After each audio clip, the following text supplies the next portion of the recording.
Nochime, have you ever wondered about why you see Nahuatl spelled in so many different ways? Whether you're looking at Facebook or different social media, you might see Nahuatl words spelled in very different ways from each other. And that's because there's different writing systems for Nahuatl. It's not a unified system at this point. And even today, there's still no consensus about what's the number one way to write Nahuatl. There's just a lot of points of views from a lot of different organizations throughout time and history. So today let's cover the most important ways and methods that people have tried to write Nahuatl. First off, a shout out to Curly Tlapoyawa at his blog mexica.org. You can find another resource that also covers this into more depth, as well as Dr. Magnus Hansen. All right, so his blog post called Nahuatl Scholar has a lot more information and more in depth than I'll cover in this video about exactly how they differ so much. What I'm going to do is just cover the basics of their differences, okay? So in my latest version of my book, I've started using the modern INALI version, and I'm also using this in the video series here. And this is because this version has been produced through the most consensus I think I've seen ever. Okay, so this version, this writing system has been developed by Nawas from different regions, different states, who have been gathering in meetings and collaborating, and have been doing so for the for several years already. That this has been in development. Again, not everyone agrees, and there are independent people who are trying to create their own version still, and have their own disagreement. But without a doubt, this one has the most consensus. INALI is one of the is a government organization. So, in some degree, the government has sponsored Nawas to be able to and paid for Nawas to be able to gather and hold these meetings. And the government said that whatever system that they recommended, that they'll go along with that as well too. This branch of the government is called INALI. So it's the one that we've seen in our courses, where the qua sound is spelled with KW. We have qua, que, qui, spelled with KW. Ka, ke, ki, just spelled with the K sound. Okay, so pretty straightforward. Sa, se, si, so, spelled with an S. Wa, we, we, spelled with a W. And then the sh sound, spelled with the X, and in the breath, spelled with an H. Ehecatl. One of the negatives that some people have seen towards this system is that it looks a lot like English spelling because English uses a W. While in Spanish you don't really have the letter W. The letter W doesn't really exist in the Spanish alphabet. So some people have challenged this as being more Anglo-centric for having all these Ks, for having these Ks and the Ws, which don't exist in Spanish. However, the rebuttal to this is that why should Nahuatl have to spell using Spanish-based systems anyways? In contrast to this, we have the classical system. There are some groups today that still use the classical system. It's very popular also among non-native speakers, okay, who are trying to revitalize language. But most of what's been documented in the past, throughout history since the 1500s, has been written in the classical system. Now, the classical system is not one system. There are variations within the classical system. But basically, when the Spanish arrived in Mexico, the priests had the challenge of trying to convert everyone to a new religion. And they did so by also documenting and creating dictionaries in the language so that they could train priests to become fluent in Nahuatl. Because at that time, Nahuatl was the biggest language in all of central Mexico. And they didn't see it as possible at that time to just convert everyone to speaking Spanish, right? So Nahuatl was not banned or anything like that. It obviously didn't have as much prestige and power as Spanish did. Well, Nahuatl was on its way probably becoming the language of the country. That's probably the tendency where it was going because its use was even supported by priests at that time. Eventually, though, the population of Spanish-speaking people born in Mexico and the decline with the diseases and basically genocide of the Nahuatl people meant that now it went from being a very powerful language in Mexico to now today being, a language of about 1-2% of the people who speak it left. Okay, so how does the classical system work? It's going to be based on Spanish heavily, right? So Spanish doesn't have a wa sound. It has wa, like a wa sound. It's a little bit different, right? So what they developed is writing H and U to represent the w sound. That this combination could help them make the w sound. So we have for Kwawitl, for example, they have the HUI, which means we. So wa we we could be represented like that. Pretty straightforward. Wa we we. Okay, so not hua. So a lot of English speakers will see Nawatl and say Nahuatl, but there's no H pronunciation. The HU represents a W sound. You have qua que qui. Okay, so this was represented by the Spanish by the letters CUA. Qua, CUE, que, and CUI for qui. There's no quo sound. Okay, and there's no quo sound, really. However, there's a lot of inconsistencies when it comes to the S and Z sounds. So, sa, se, si, we have sa spelled with a Z, se spelled with a C, and then si was spelled with a C, and then so spelled with a Z now. And that's because of the Spanish system. Spanish had this system in place because it was preserving the way it was pronounced back in early ancient Spanish and tying its way all the way back to Latin, where these sounds were changing. And so that gives the reason for why Spanish spells the S sound sometimes with a Z and sometimes with a C. There were different sounds that they were representing. In Nahuatl, that doesn't exist. They only have the S sound. So these historical aspects of Spanish, some people feel have no place in Nahuatl because it's not the same system. And we have this problem again with ka, ke, and ki, and ko, where the C now makes the K sound in ka, the C sound makes the K sound in ko, but to say ke and ki, we don't use the C, we use QU to make ke, and QU to make ki. So for English speakers, especially if you don't know Spanish, this can be very tricky. When do you use C? When do you use Z? It can throw people off quite a bit. Some forms of the classical spelling, especially among the Jesuits, who were some of the most educated priests, they discovered that Nahuatl had long vowels and short vowels. No one else wrote these, and even today, no one else writes these. They do exist, but they're just not common enough and important enough to really matter much, to have to be represented in the spelling. But the Jesuits felt it was important, so they would put little diacritics or little accent markers on top of vowels to represent that vowel being long. Not stressed, but long. Okay, so queit would have a stress on the E to represent that it's long E sound. Queit. So if the classical system is so Spanish-based, why do some groups continue to use it?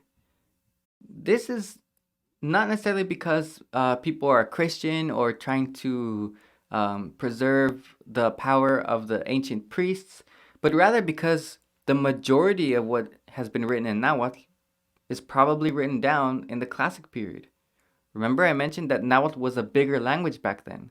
Proportionally to the country of Mexico too, it was a huge group, a huge population in Mexico, or the territory that you could call Mexico, who spoke Nahuatl.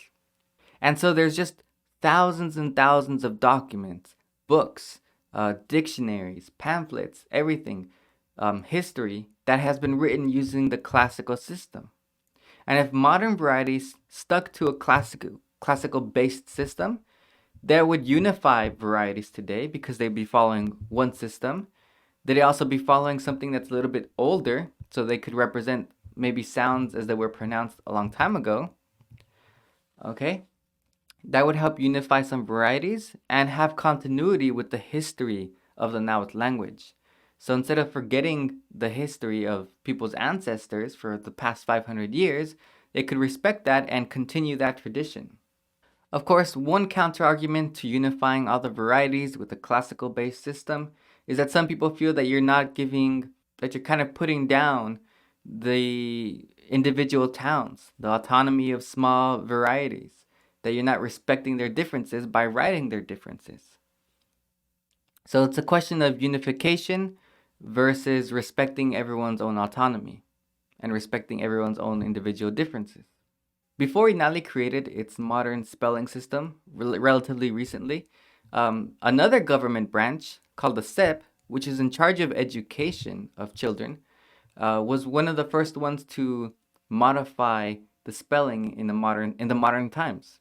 Okay, so since the classical was written since the 1500s all the way up until the 1900s, the SEP branch of the government started working with Christian missionaries in the U.S. who were also linguists and wanted to write it in a more simplified way. So they were the first ones who wanted to simplify the spelling and say, well, we don't need to write these Spanish conventions into Nahuatl. We don't need to accommodate these Spanish-based letters into Nahuatl. Okay, so Nahuatls have the autonomy to rewrite it within their own ways, kind of decolonized in a sense, but decolonized by using English-based or Anglo-based letters like K's, like the K sound. One awkward difference between SEP and INALI is that SEP considers the letter U to be a consonant or semi-vowel, basically the W sound. So since they don't want to use the W, they use the U sound, the letter U. So Kwawit, they'll spell it with U. This makes for some awkward convention between when people spell the U vowel versus when people use the U consonant, the W. So they kind of just merged it all together by just making UA. And so, in my opinion, that's a little bit awkward. In my opinion, this makes for a little bit awkward spelling when you have so many things that look like vowels, but yet are not vowels. However, SEP might be one of the most popular spelling systems today because the few people who do get an indigenous Nawa education sponsored by SEP, they are taught using the SEP alphabet. And so by now, since they've been using it since the early 1900s, and especially in the 1980s, and they've gone through some reforms, but by now, a lot of people who've been trained as Nahuatl bilingual teachers, even though they don't teach much in Nahuatl, but when they do cover some Nahuatl, they tend to use this SEP-based system. It's kind of ingrained in modern day people today. The next super common form of spelling is what you could call a Spanish-based spelling. Magnus calls this the intuitive spelling, and that makes a lot of sense. So what this spelling is really the most common one you'll see on social media. This is the one written by Nahuatls who never went to school, which is very common because in a lot of communities, schooling is not, and when it's done, usually it's to convert people to speak Spanish. And so lots of Nahuatls from the Huasteca, when you see them post on social media, they're going to use this Spanish-based spelling. And what this means is they don't know all the rules of how to write in Nahuatl formally, so they just take what they know in Spanish and just try to apply that over to Nahuatl. And so this just means it's a mess. It's a big mess. There's no consistency. Even with the same person, they'll spell the same word different ways at different times. And it's just a lot of uncertainty between what are we supposed to spell with. Some people will spell the word Cihuatl with an S, some with the C, knowing that Spanish writes C with the letter C. Or sometimes with the Z, knowing that the Z in Spanish also can mean C sometimes. Some people will write the wa part with a W, kind of being exposed maybe to how English does it. Some people will write it with the U, kind of with some exposure to how SEP does it. And some people will write it with the HUA, knowing that sometimes some words in Spanish are written with HUA to represent the wa sound, because of Nahuatl mostly. Or some people will write it with an OA, because it makes the same sound anyway. C-O-wa would make Siwa. And so you have all these ways of writing the word Cihuatl. Oh, and sometimes you have GUA, which means the wa sound in Spanish. So they will be spelling like Siguatl, for example. So you have a lot of variation in this Spanish-based system. They tend to write it with a J too. It's another difference, and SEP tends to do this as well. And the J is kind of clunky too. but this is doing something that Spanish does. Okay, so Spanish, modern day Spanish has this J sound like in Juan, and so they might write a hecatl with a J because Spanish does it too. We've seen there's a lot of politics when people are trying to choose between which letters they're gonna pick to represent the Nahuatl writing. If we're gonna pick K's or if we're gonna pick U's. There's a lot of politics involved in there, just in choosing the letters. But that doesn't solve all the questions of how to write in Nahuatl. You see, every alphabet has to choose between being what's called a shallow or deep orthography. What this just means is, to what extent do you want to represent exactly the way it's pronounced versus representing where the word comes from? In English, for example, we spell the past tense with ed, but have you noticed it's not always pronounced the same? So jumped ends with a T, but we spell it with ed. But the word hugged ends with a D. So sometimes it's pronounced T and sometimes it's pronounced D. Could you imagine if we tried to always spell it exactly as it's pronounced in English? The way we spell it in English lets us know that ed refers to the past tense. And in the pronunciation, we just know it in our brains. That's one element of our writing that's kind of deep. Shallow would be very surface-based, where you're just trying to write it exactly as it sounds, exactly as it's pronounced. So if you say car, we would spell it maybe K-A-R. But if you're on the East Coast and you say ka, then you might not spell it with an R. And every different way of pronouncing it would be its own alphabet. This would break up the English spelling and create hundreds or dozens, at least, of different English spelling systems. For different ones in England, a different spelling system for American English, and it would probably break up the power and unity of the English language. So again, we come back to the question of, do you want to unify varieties or do you want to respect each town's individual differences? So we have this question come up, and this hasn't been answered by any system except the classical, which tries to do something more deep.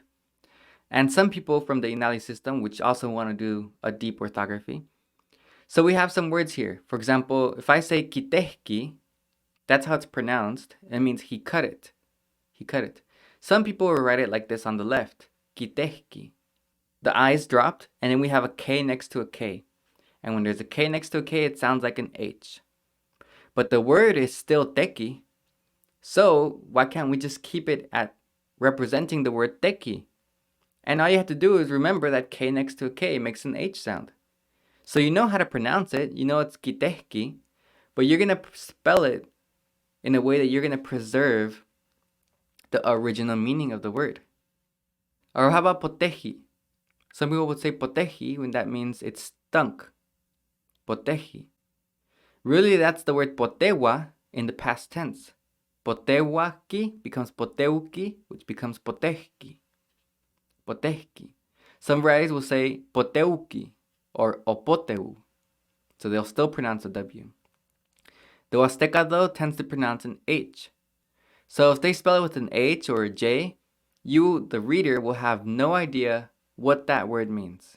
You see poteji and you have no idea what that represents. You have to be that person who wrote it to know that he was representing the word potewa to get a clue as to where it came from. We have this also with the word powa, to read something. Past tense, it becomes kipohki. But if you spell it on the left, you're going to pick a shallow system where you're just representing what it sounds like. If you pick the one on the right, that's going to be more deep, where you're representing where it comes from, what it really is. Another way we see this is with the word atilla. In Spanish, ia and illa sound the same, but in Nahuatl, they do make a difference. Something that ends in ia is going to be a class 3 verb, whereas something that ends in illa will be a class 2 verb. So atilla, which means to melt, in past tense, we would write atishki. Atishki. We've got to pay attention to where that word comes from. The real word is atilla with a Y. And native speakers might not know this. The only way they would know is if they go to the past tense. Lastly is the question of how to break up words. We know that something like na nimitz itak has two words, na, and nimitz itak is all just one big long word. But some native speakers will follow the Spanish example and break up everything. So the ni breaking up and the mitz broken up and the itak broken up. And they might spell it on the left. So lastly, let's explore this concept one more time of unifying varieties versus respecting each other's pronunciation differences in the spelling. Okay, we have the center word tonatiu, which means sun. In the Huasteca, it's pronounced tonati. However, if the Huasteca decides to spell it with a W still, to represent where it comes from, to represent its history, then not only are they representing its history better, but they're also staying in line closer to the center varieties. And this will make it more, maybe not a perfectly unified spelling, but at least more unified, where someone from the center variety could read Nauatl from the Huasteca, and someone from the Huasteca could read center variety and understand it better. You have words like nokniu, my sibling, which is pronounced noikni in the Huasteca. But if the Huasteca represents the old spelling with a W, the old pronunciation with a W, then they'll be more similar. And if you're from the Huasteca, you just have to remember that a W makes an H sound at the end of a syllable. So that concludes an introduction to the ways and the reasons why there's so many ways to spell Nahuatl. But let me just say this. No matter which variety of Nahuatl you choose to spell, someone will disagree with you and tell you that you're doing it wrong, but don't get discouraged. In reality, what's important is that you write in Nahuatl, because that way you're keeping the language alive. If you let all this political conflict get in the way of revitalizing the language, it's only going to be hurtful, not even helpful. So at the end of the day, just keep doing what you're doing, just keep writing the language. Tlaxcamati no chime.